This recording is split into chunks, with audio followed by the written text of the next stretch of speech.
ইবাদত কবুল হওয়ার মৌলিক শর্ত কয়টি বলছি? সবার বলতে হবে কয়টি?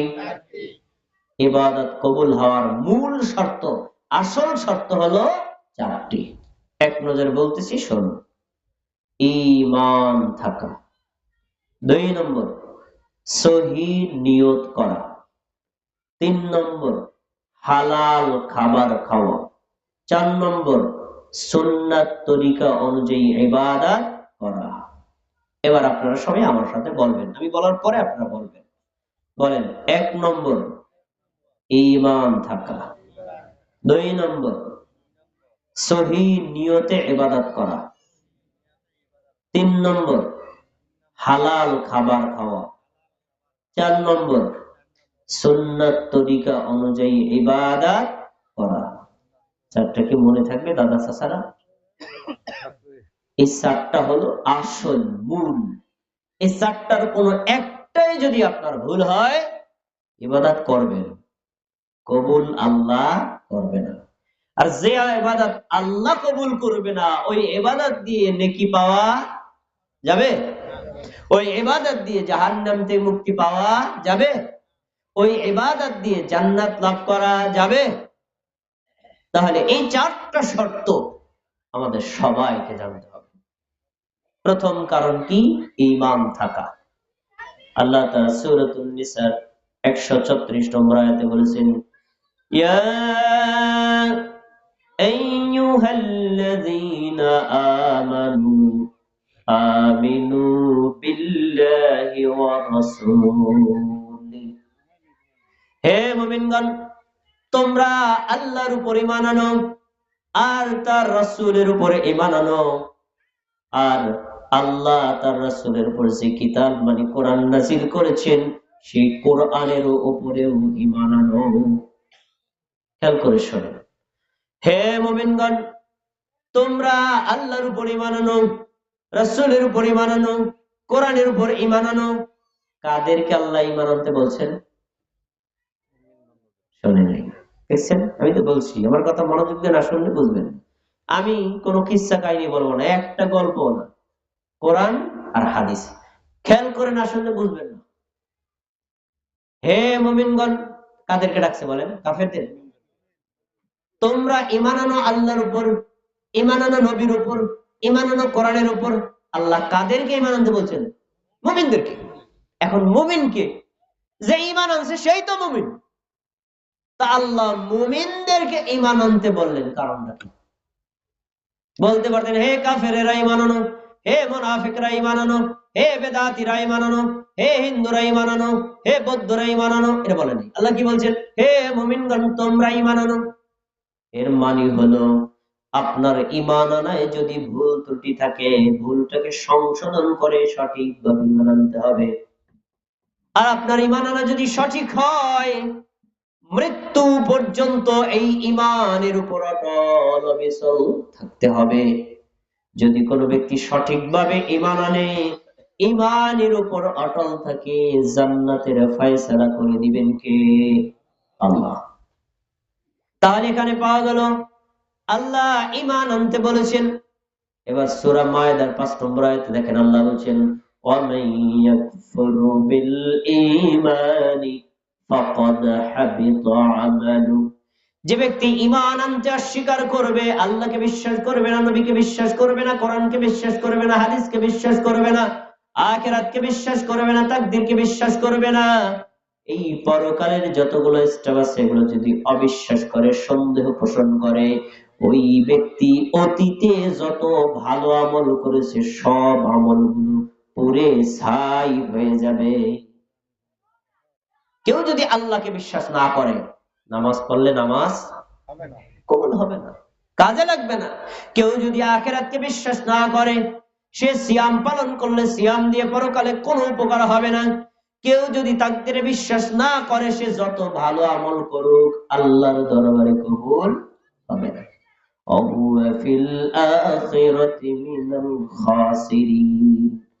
আমার যুবক ভাই, ওইটা শিশুদেরকে বুঝাই থামায় না, পরকালে সে ক্ষতিগ্রস্তদের মধ্যে অন্তর্ভুক্ত হবে।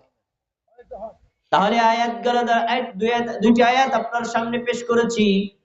আয়াত দ্বারা প্রমাণিত হয় পৃথিবীতে যত মানুষ আছে, নাস্তিক বলেন, হিন্দু বলেন, খ্রিস্টান বলেন, বৌদ্ধ বলেন, ইহুদি বলেন, নাসারা বলেন, অগ্নি উপাসক বলেন আর মুমিন বলেন, প্রত্যেককে তার ইবাদত যদি আল্লাহর দরবারে কবুল করিয়ে নেকি নিতে হয়, ঈমান আনতে হবে নাকি না?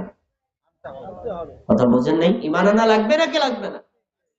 তাহলে আমাদের ১ নম্বর শর্ত সবাইকে পূরণ করতে হবে। আমরা আল্লাহ কোরআন মাজিদে যে তথ্যগুলো দিয়েছেন, নবী সাল্লাল্লাহু আলাইহি ওয়াসাল্লাম সহিহ হাদিসের মধ্যে যে সকল তথ্যগুলো উল্লেখ করেছেন, বুঝে আসুক নাই আসুক, ভালো লাগুক নাই লাগুক, সমাজে থাকুক নাই থাকুক, আমার এলাকায় থাকুক নাই থাকুক, পীরে করুক নাই করুক, যেখানে যাই অবস্থায় থাকবে, বিশ্বাস করব নাকি করব না? বিশ্বাস করলে মুমিন, বিশ্বাস না করলে আপনি মুমিন হতে পারবেন না। আর মুমিন যদিও না হন, ঈমান যদি না থাকে, আপনার আমল যত চমৎকার হোক, আল্লাহর দরবারে কবুল হবে না। আমরা কি ঈমান আনতে রাজি আছি না ইনশাআল্লাহ? আপনাদের কাছে জিজ্ঞাসা, কোরআনে যা আল্লাহ বলছেন সবাই হয়তো জানেন না, কিন্তু জানেন আর না জানেন, বিশ্বাস করেন নাকি করেন না? হাদিস, অনেক হাদিস আছে, সব হাদিস আপনারা পড়েন নাই, কিন্তু নবী যে হাদিসের তথ্যগুলো বলছেন আপনারা বিশ্বাস করেন নাকি করেন না? আপনারা ইমানদার বলেন আলহামদুলিল্লাহ। প্রথম স্টেপ আমরা পূরণ করলাম। সাথে একটা কথা বলে রাখি, না হলে আপনার কথাটা ক্লিয়ার হয় না। যুবক ভাইয়েরা, দাদা চাচারা, মনোযোগ দিয়ে কথাগুলো শুনবেন। ইমানের দাম কি এটা আমরা অনেকে জানি না, ইমানের মূল্য কি তা আমরা জানি না। আমি একটা আয়াত আর একটা হাদিস দিব, তাহলে আপনি বুঝে যাবেন ইমানের দাম কত বেশি। আল্লাহ তাআলা সূরাতুল আলে ইমরানের 92 নম্বর আয়াতে বলেছেন, ইন্নাল্লাযীনা কাফারু ওয়া মাতু ওয়া হুম কুফফারুন ফালান ইউকবালা মিন। যে ব্যক্তি কুফরি করেছে, কাফের অবস্থায় মরেছে, সে ব্যক্তি জাহান্নামের আগুন থেকে বাঁচার জন্য আল্লাহ তাআলাকে যদি সমগ্র পৃথিবী ভর্তি স্বর্ণ দেয়, অথবা আল্লাহকে বলে, আল্লাহ তোমাকে এতগুলো সোনা দিলাম, এই সোনার বিনিময়ে তুমি আমাদেরকে জাহান্নামের আগুন থেকে বাঁচাও। আপনাদের কাছে জিজ্ঞাসা, আল্লাহ কি জাহান্নামের আগুন থেকে বাঁচাবে? এতগুলো সোনা দিল, কারণ কি? ঈমান নেই। খেয়াল করে শোনেন, আপাশী এলাকার লোক, আমি মাদারীপুরের সন্তান, আমার বাড়ি দুধখালী ইউনিয়নে। আমি আপনাদের এলাকায় 3 বছর যাবত আসছি, এর আগে 2 বার আসছি, আজকে 3য় বার। কথাগুলো মনোযোগ দিয়ে শুনবেন। আপনার এই কথাগুলো যদি আপনার অন্তরে দাগ না কাটে, তাহলে বোঝা যাবে আপনার অন্তর মরে গেছে। এবার হাদিস নেই, সহিহ বুখারী 22 নম্বর হাদিস। রাসূল সাল্লাল্লাহু আলাইহি ওয়াসাল্লাম বলেন, যারা জান্নাতে যাওয়ার জান্নাতে চলে যাবে, যারা জাহান্নামে যাওয়ার তারা জাহান্নামে চলে যাবে। জাহান্নামে যারা যাবে তাদের মধ্যে 2 শ্রেণীর মানুষ। কিছু মানুষ চিরস্থায়ী ভাবে জাহান্নামে থাকবে, আর কিছু মানুষ মেয়াদ ভিত্তিক জাহান্নামে থাকবে। মেয়াদ ভিত্তিক জাহান্নামে থাকবে হলো মুমিন আসি, মুমিন কিন্তু পাপ করছে। ধরেন আমরা, আমাদের পাপ আছে না নাই? জাহান্নামে যাবে, তো কি হবে? আল্লাহ তাআলা ফেরেশতাদেরকে বলবেন, আখরিজু মান কানা ফি কলবিহি মিসকাল হাববাতিন মিন খারদালিন ঈমান। আমার ফেরেশতারা জাহান্নামের মধ্যে যাও, যাদের অন্তরের মধ্যে সরিষা দানা পরিমাণ ঈমান আছে, তাদেরকে জাহান্নামের আগুন থেকে বের করে আনো। সুবহানাল্লাহ বলবেন। তারপরে জ্বলন্ত অঙ্গাররত অবস্থায় লোকটাকে বের করে আনার পরে তার উপরে পানি ঢেলে দেওয়া হবে। পানি ঢেলে দেওয়ার সঙ্গে সঙ্গে লোকটা সাবেক সুন্দর মানুষে পরিণত হয়ে যাবে। সুবহানাল্লাহ। এরপরে তাকে জান্নাতে দেওয়া হবে। বড় হাদিস, মূল কথাটা বললাম। দেখি আপনারা কতটা সচেতন, মনোযোগ দিয়ে শুনছেন কিনা আমি একটু প্রশ্ন করব। প্রথম আয়াতে বোঝা গেল, কারো যদি ঈমান না থেকে ঈমানবিহীন ভাবে মারা গেলে, সমগ্র পৃথিবী ভর্তি স্বর্ণ দিলে আল্লাহ তাআলা জাহান্নাম থেকে বাঁচাবে আর এই হাদিসে বোঝা গেল কারো যদি সরিষা দানা পরিমাণ ঈমান থাকে, জাহান্নামে শাস্তি পাওয়ার পরে হলেও একদিন জাহান্নাম থেকে আল্লাহ বের করবেন নাকি করবেন না? আয়াত আর হাদিস দুইটাকে একত্র করেন, কি বোঝা গেল? সমগ্র পৃথিবী ভর্তি স্বর্ণ আল্লাহকে দিলেন, আল্লাহ আপনাকে জাহান্নাম থেকে বাঁচাইল না। একজন ব্যক্তি সরিষা দানা পরিমাণ ঈমান দিল, আল্লাহ তাকে জাহান্নাম থেকে বাঁচাইছেন। তাহলে আয়াত আর হাদিস দ্বারা কি বোঝা গেল? সমগ্র পৃথিবী ভর্তি সোনার মূল্য বেশি নাকি একটা সরিষা দানা পরিমাণ ঈমানের দাম বেশি? আলহামদুলিল্লাহ, সবাই বুঝে গেছে, সবাই বুঝেছে। বুঝে কোনো কি কেউ কি অস্পষ্ট আছেন? এখন আপনার কাছে প্রশ্ন, পৃথিবীতে এমন একজন মানুষ দেখেন, আমাকে দেখান, তার পুরো পৃথিবী ভর্তি স্বর্ণ আছে, এরকম কোন মানুষ কি দুনিয়াতে আছে? এত ধনী মানুষ দুনিয়াতে কেউ নাই, আখেরাতেও হবে না। তার মানে বোঝা গেছে ঈমানবিহীন ভাবে কেউ যদি কবরে যায়, জাহান্নাম তাকে কোনোভাবেই রক্ষা পাবে না। আর যদি সরিষা দানা পরিমাণ ঈমানও আল্লাহকে দিতে পারে, জাহান্নাম থেকে বাঁচায় দিবেন কে? তাহলে ঈমানের মূল্য মুসলমানদের থাকে, মুসলমানদের নিকটে কম হবে না বেশি হবে? বেশি হবে। তাহলে আমরা প্রথম শর্তটা পূরণ করব, সেটা হলো আমরা ঈমান আনবো আর ঈমানের উপর অটল থাকবো, ঈমান নিয়েই কবরে যাব। আল্লাহ আমাদের তৌফিক দেন, বলেন আমিন। 2 নম্বর, ইবাদত কবুলের 2 নম্বর শর্ত হলো ইখলাসুন নিয়াহ। এক, আল্লাহর সন্তুষ্টির জন্য ইবাদত করা, আল্লাহ ছাড়া অন্য কারো জন্য ইবাদত করা যাবে? আল্লাহ ছাড়া অন্য কারো সন্তুষ্টির জন্য ইবাদত করলে ওই ইবাদত রিয়ায় পরিণত হবে, ওই ইবাদত সুমআয় পরিণত হবে, সেটা দ্বারা আল্লাহর কাছে নেকি পাওয়া যাবে। দলিল সূরাতুল বাইয়িনার 5 নম্বর আয়াতে আল্লাহ বলেন, উমিরু ইল্লা লিয়া'বুদুল্লাহ মুখলিসিনা লাহুদ্দিন। তাদেরকে আদেশ করা হয়েছে একনিষ্ঠভাবে একমাত্র আল্লাহর জন্যই সমস্ত ইবাদত নিবেদন করবে। তাহলে এক আল্লাহর জন্য ইখলাসের সাথে এক আল্লাহর সন্তুষ্টির জন্য ইবাদত করতে নির্দেশ দিয়েছেন কে? পীর সাহেব, আমাদের নবী কে?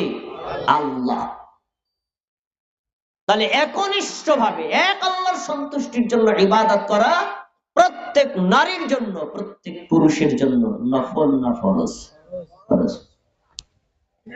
ইবাদতের মধ্যে অন্য কাউকে খুশি করার টার্গেট করা যাবে না।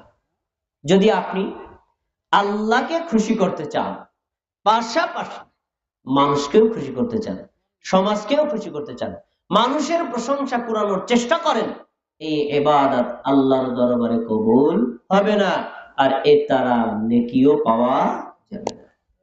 হাদিস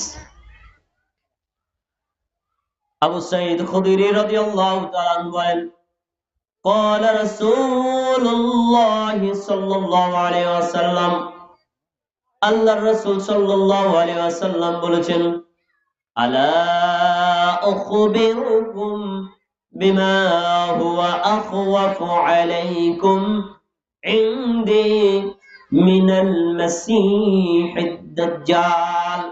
সাহাবীরা আমার, আমি কি তোমাদেরকে এমন একটা ভয়ঙ্কর বিষয় সম্পর্কে বলবো না, যে ভয়ঙ্কর বিষয়টা দাজ্জালের ফিতনার চাইতো আরো বড় ভয়ঙ্কর।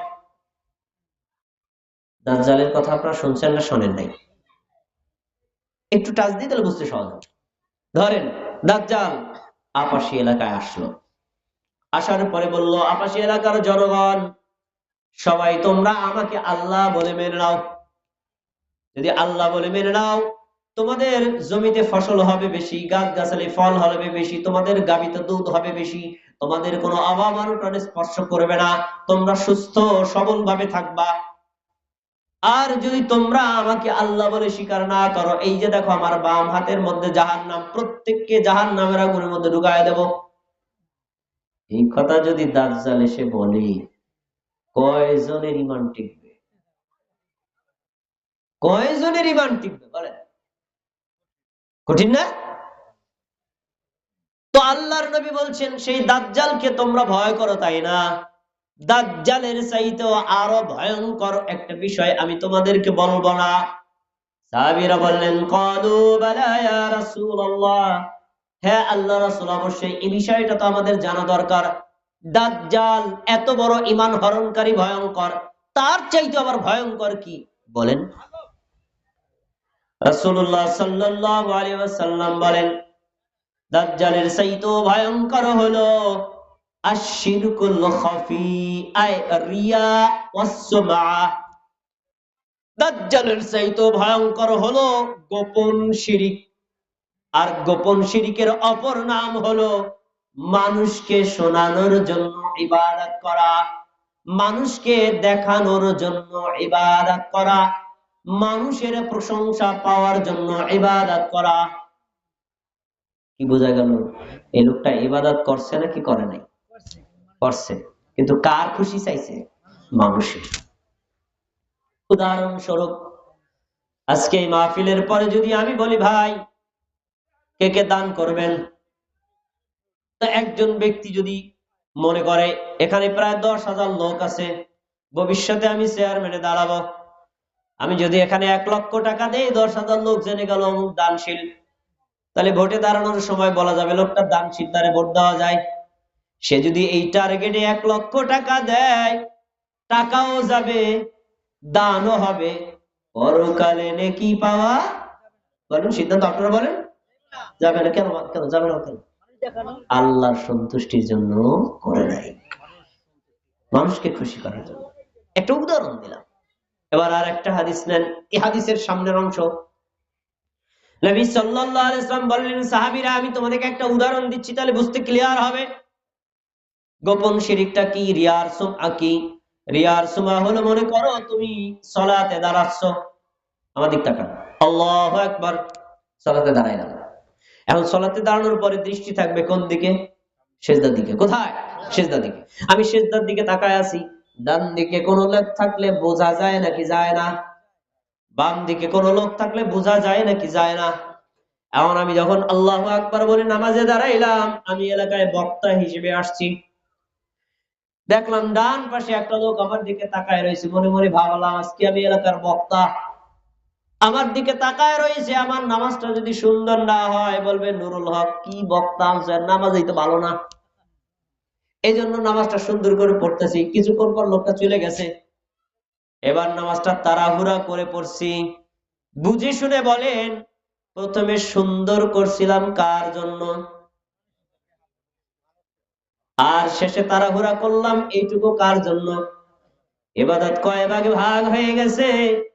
2 ভাগে ভাগ হয়ে গেছে। এইভাবে মানুষকে খুশি করার জন্য যদি ইবাদত ভালো করে করা হয়, এর নামই হলো রিয়া আর সুমআ, মানুষকে দেখানোর জন্য ইবাদত করা। এটা দাজ্জালের চাইতেও ভয়ঙ্কর ফিতনা। এই ফিতনায় আমাদের সমাজের মানুষ নাই। সাধারণ মানুষ তো আছে। আসেন আপনাদের এলাকার ইমাম মুয়াজ্জিনকে একটু টেস্ট করি, তারা তো বেশি ইবাদতে বেশি আগ্রহী এবং জ্ঞানী গুণী, তাদেরকে একটু পরীক্ষা করি। মাগরিবের ফরজ নামাজ কয় রাকাত? কথা বলেন, কয় রাকাত? ফরজ নামাজ 3 রাকাত। প্রথম 2 রাকাতে সূরা ফাতিহার সাথে অন্য সূরা পড়ে নাকি পড়ে না? আস্তে না জোরে পড়ে? জোরে পড়ে। শেষ রাকাতে কি পড়ে? সূরা ফাতিহা। অন্য সূরা আছে? নাই। প্রথম 2 রাকাতে ইমাম সাহেব সূরা ফাতিহা পড়লেন খুব সুন্দর করে, আলহামদুলিল্লাহি রাব্বিল আলামিন, আর রহমানির রহিম। খুব ভালো লাগলো, তাই না? এবার যখন তৃতীয় রাকাতে দাঁড়াইছে, ইমাম সাহেব আস্তে আস্তে পড়তেছে, মুসল্লিরা শোনে না। আলহামদুলিল্লাহ রাব্বিল আলামিন আর রহমানির রহিম মালিকি ইয়াউমিদ্দিন ইয়্যাকা না'বুদু ওয়া ইয়্যাকা নাস্তাঈন ইহদিনাস সিরাতাল মুস্তাকিম বলে আল্লাহু আকবার বলে রুকুতে চলে গেছে। প্রথম দুই রাকাতে কেরাত তাড়াহুড়া করছে না শান্তভাবে করছে? শেষ রাকাতে কেন করছে তাড়াহুড়া? কারণ মুসল্লিরা শোনে না, মুসল্লিরা শোনে না। প্রথম দুই রাকাতে ভালো করে পড়ছে কি জন্য? মুসল্লিরা শোনে তাই। ইবাদত কয় ভাগে ভাগ হয়ে গেল। শোনেন, আপনি যদি আল্লাহর জন্য ইবাদত করেন, প্রথম দুই রাকাত সূরা ফাতিহা যেমন হবে, তৃতীয় রাকাতে সূরা ফাতিহা ওই রকমই সুন্দর হতে হবে। যদি প্রথম দুই রাকাত সুন্দর করে পড়েন মানুষকে শোনানোর জন্য, শেষ রাকাত যদি তাড়াহুড়া করেন, তাহলে বোঝা যাবে আপনার ইবাদতের মধ্যে রিয়া সুমআ আছে। আপনি ইমাম হতে পারেন, এই নামাজ দিয়া পরকালে জান্নাত পাওয়া যাবে না। আমি মিথ্যা কথা বলছি, তাই না? বিশ্বাস হলে ট্রাই করেন। আপনার ইমামের পিছনে মাগরিবের নামাজ পড়ে প্রথম দুই রাকাতে সূরা ফাতিহা পড়বেন, দেখবেন তার সাথে সাথে পড়তে পারতেছেন। শেষ রাকাতে সূরা ফাতিহা পড়েন, দেখবেন ইয়্যাকা না'বুদু গেছেন, এরপরে যাওয়ার আগে ইমাম সাহেব রুকুতে চলে গেছে। তা উনি কি সূরা ফাতিহা পড়েন? পড়ছে, তাড়াহুড়ো করে পড়ছে, তাড়াহুড়ো করে পড়ছে। অথচ ইবাদত কেউ দেখলেও হবে যেমন, না দেখলেও হবে তেমন। আমরা কার জন্য করি? মানুষকে দেখার জন্য? কার জন্য? আল্লাহর জন্য। তাহলে আমরা এখান থেকে কি শিক্ষা পেলাম? আল্লাহর জন্য যদি কেউ ইবাদত না করে, মানুষকে খুশি করার জন্য করে, এই ইবাদত আল্লাহর দরবারে কবুল হবে না। এই ইবাদত দিয়ে আল্লাহর থেকে নেকি আর জান্নাত নেওয়া যাবে না। দুইটা শর্ত গেল।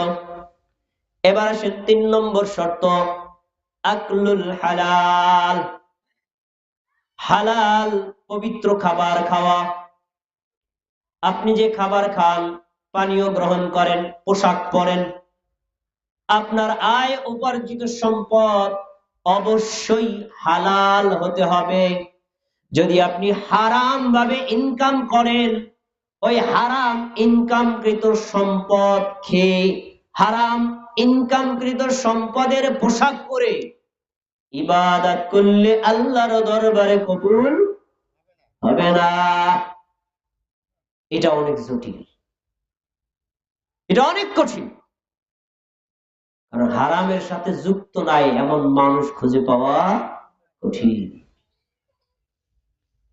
আলেম বলেন, সাধারণ মানুষ বলেন, বক্তা বলেন, আমি বলেন, আপনি বলেন, কম বেশি সবাই জড়িত। সাবধান, আল্লাহর দরবারে যদি ইবাদত কবুল করাতে হয়, আর আল্লাহর দরবারে যদি নেকি নিতে হয়, জান্নাত পেতে হয়, হারাম খাবার খাওয়াও যাবে না, হারাম উপার্জন করাও যাবে না। দলিল কি? সূরাতুল বাকারার 188 নম্বর আয়াত আল্লাহ বলেন, ওয়ালা তাকুলু আমওয়ালাকুম বাইনাকুম বিল বাতিল। মুমিনগণ শোনো, মুসলিমগণ শোনো, তোমরা একে অন্যের সম্পদ অন্যায়ভাবে কখনো গ্রহণ করবা না। অন্যায়ভাবে অন্যের সম্পদ খাওয়া যাবে না। নিষেধ করছে কি? আমি? কে করছে? আল্লাহ। আপনার সাথে আমার পাশাপাশি জমি আছে, দীর্ঘদিন যাবত পর্যন্ত আপনি বাড়িতে থাকেন না, জমি চাষাবাদ করেন না। এবার আপনার বাড়ির পাশে আইল, আমি গর্ত করতে করতে আপনার জমির ভিতরে ঢুকায় দিছি, 1 বিঘত 1 হাত পর্যন্ত বেশি খাইতেছি। যতদিন পর্যন্ত ওই 1 বিঘত 1 হাত জায়গার ধান, পাট অথবা যে কোনো পণ্য অথবা যে কোনো ফসল আমি উৎপাদন করে খাবো, এটা কি আমার জন্য হারাম নাকি হালাল? এই ফসল খেয়ে যদি আপনি ইবাদত করেন, আল্লাহর দরবারে কবুল হবে না। আপনার থেকে টাকা ধার নিছি, 12 বছর পার হয়ে গেছে, দেই না। আপনি অসহায় মানুষ, আমি প্রতাপশালী মানুষ, আমার ভয়ে আপনি চাইতেও পারেন না। আমি মারা গেছি, ওই যে টাকাগুলা নিয়ে আমি খাইলাম, আপনার ঋণ পরিশোধ করলাম না, এটা আমার জন্য হারাম উপার্জন, অন্যের সম্পদ নেওয়ার পরে ফেরত না দেওয়া। আমি যে ইবাদত করেছি, এই ইবাদত আল্লাহর দরবারে কবুল হবে হবে না। অনেক কথা বলা যায়, সুদ হারাম না হালাল, ঘুষ হারাম না হালাল, চোরা কারবারি হারাম না হালাল, প্রতারণা করা হারাম না হালাল, চুরি করা হারাম না হালাল, ডাকাতি করা হারাম না হালাল, এগুলো কি হারাম? এই সকল মাধ্যমে উপার্জিত সম্পদ খেয়ে আপনি ইবাদত করলে আল্লাহর দরবারে কবুল হবে না। আসেন একটা উদাহরণ দিয়ে অন্য প্রসঙ্গে কথা বলি। রাসূল সাল্লাল্লাহু আলাইহি সাল্লাম সাহাবীদেরকে বলছে, সাহাবীরা শোনো, ইন্নাল্লাহা তাইয়্যিবুন লা ইয়াকবালু ইল্লা তাইয়্যিবা। হে মানব জাতি শোনো, আল্লাহ হলেন পবিত্র। আল্লাহ কি পবিত্র না অপবিত্র? আল্লাহ হলেন পবিত্র। আল্লাহ যেহেতু পবিত্র, তিনি অপবিত্র কোন বস্তু কবুল করেন না।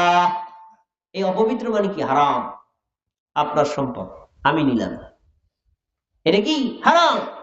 এটা আল্লাহ কখনো কবুল করে না। আমি যদি চিন্তাই করে 5 কোটি টাকা আনছি, এই মাহফিলে 10 লাখ টাকা দিয়ে দিলাম, 5 কোটিটা হালাল হয়ে যাবে? 2 পয়সা অনেকে বলা, বুঝতে পারছেন?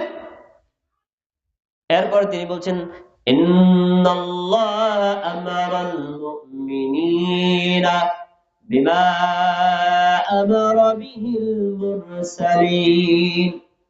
আল্লাহ নবী রাসূলদেরকে যে আদেশ করেছেন, ওই একই আদেশ আল্লাহ মুমিন নারী পুরুষকে করেছেন। আদেশটা কি? হে নবী রাসূলগণ, তোমরা হালাল খাবার খাও, ওয়া'মালু সালিহান, এরপরে নেক আমল করো। একই আদেশ আল্লাহ তাআলা মুমিনদেরকে বলেছেন, ইয়া আইয়ুহাল্লাযীনা আমানু কুলু মিন তাইয়্যিবাতিন ওয়া'মালু সালিহান। হে মুমিন নারী আর পুরুষেরা, আগে হালাল খাবার খাও, তারপরে নেক আমল করো। আয়াতটা ভালো করে বুঝে থাকলে বলেন, আগে কি ইবাদত না আগে হালাল খাবার? আগে ইবাদত না, ইবাদত পরে, আগে হালাল খাবার। আমার কথা বলছি, কোনটা আয়াত আর হাদিস খুলে দেখেন। হে মুমিনগণ, হালাল খাবার খাও, তারপরে নেক আমল পড়ো, তারপরে সালাত আদায় করো, তারপরে সিয়াম পালন করো, তারপরে হজ করো, তারপরে যাকাত দাও, তারপরে দান করো। হালাল খাবার না খাইলে এই সকল ইবাদত আল্লাহর দরবারে কবুল হবে না। এবার আমাদের নবী একটা দৃষ্টান্ত দিবেন, দৃষ্টান্তটা শুনেন। নবী সাল্লাল্লাহু আলাইহি ওয়াসাল্লাম সুন্নাহ যাকারার রাজুলা ইউতিলুস সাফার, একজন ব্যক্তির কথা উল্লেখ করেছেন যে লোকটা দীর্ঘদিন পর্যন্ত সফর করেছে। সফর যে করে তাকে কি বলা হয়? মুসাফির। কি বলে? মুসাফির। এক দেশ থেকে আরেক দেশ দূরে কোথাও গমন করলে লোকটা কি বলে? মুসাফির। আর আরেকটা হাদিস আসছে, মুসাফির ব্যক্তির দোয়া আল্লাহর কাছে দ্রুত কবুল হয়। আর লোকটা মুসাফির, ওনার দোয়া কবুল হওয়ার কথা নাকি কথা না? এবার শোনেন, সফর করতে করতে করতে করতে লোকটা কাবা ঘরে চলে গেছে, সৌদি আরবের বাইতুল্লাহ পৌঁছে গেছে। যাওয়ার পরে 2 হাত এভাবে উত্তোলন করছে, আমার দিকে তাকায়া দেখেন।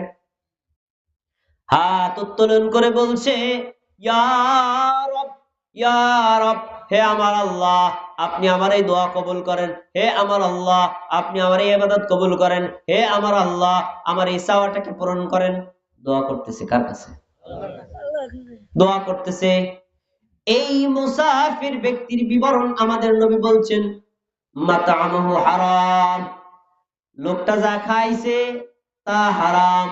আমাল বাসু হারাম, লোকটার গায়ে যে পোশাক আছে তাও কি হারাম। অকুজিয়া বিল হারাম, লোকটার বডিতে যে রক্ত মাংস আছে তাও হারাম বস্তু দ্বারা হৃষ্টপুষ্ট। তার বডি তৈরি হয়েছে কিসের মাধ্যমে? হারামের মাধ্যমে। তার মানে আয় যদি হারাম হয়, ব্যয় যদি হারাম হয়, খাবারও যদি হারাম হয়, আপনার উপার্জন যদি হারাম হয়, পোশাক যদি হারাম হয়, এবার আমাদের নবী বলছেন শোনো, ফাআন্না ইউস্তাজাবু লিযালিক, লোকটার সবই যেহেতু হারাম, তার দোয়া আল্লাহ কিভাবে কবুল করবে? তাহলে নবী কি বুঝাতে চাইলেন? লোকটার দোয়া কবুল হবে? কথা বলেন, হবে? লোকটা কি সমস্যা কি?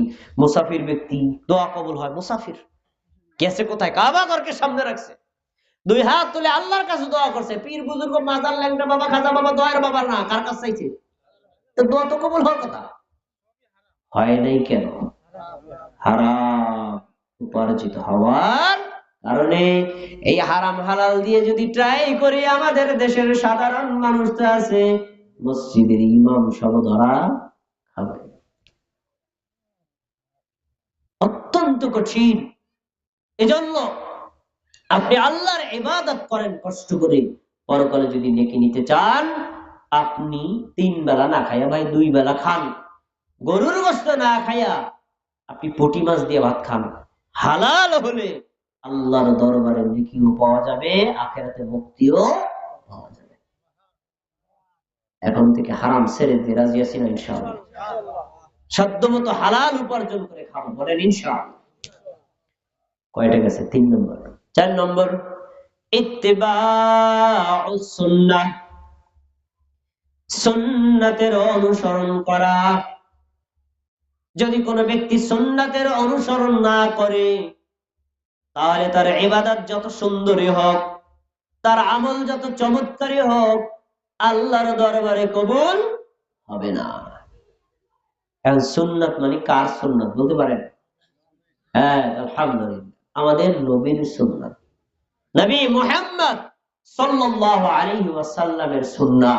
মানে নবী মুহাম্মদ সাল্লাল্লাহু আলাইহি ওয়াসাল্লাম হলেন আমাদের নবী আর রাসূল, আর আমরা হলাম তার উম্মত। আমরা কি? উপস্থিত একটা প্রশ্ন, কে বলতে পারবেন উম্মত অর্থ কি? হয় নাই? উম্মত অর্থ কি কে বলতে পারবেন? আমরা অনেকবার শুনছি আমরা নবীর উম্মত, কিন্তু উম্মত মানে কি জানি না। উম্মত অর্থ অনুসারী।